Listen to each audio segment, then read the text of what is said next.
12 दिन के समुद्री सफर के बाद हम मोगादिशो पहुंचे।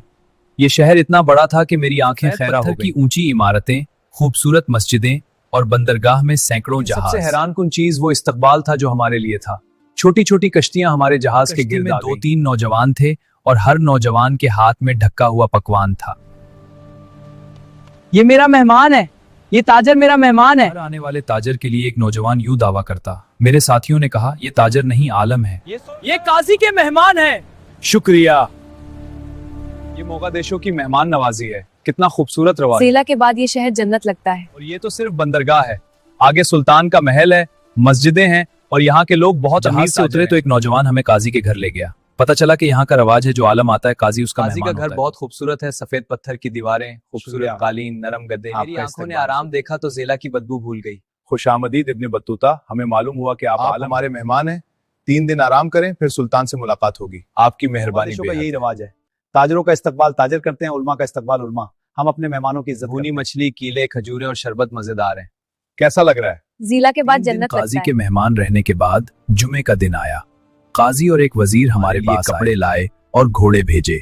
हम घोड़ों पर सवार हुए और वो पैदल चल रहे थे। महल के करीब पहुंचे तो मैंने देखा लोग सुल्तान के सामने सजदा कर रहे थे। मैं हैरान। महल से बाहर निकले, इसके ऊपर 4 रंगीन रेशमी चादरें थीं, हर एक पर सुनहरी परिंदा बना था।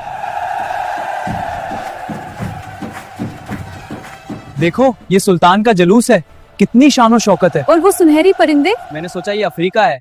हमने ज़ेला में बदबू देखी और यहाँ ये अजमत, अल्लाह की कुदरत।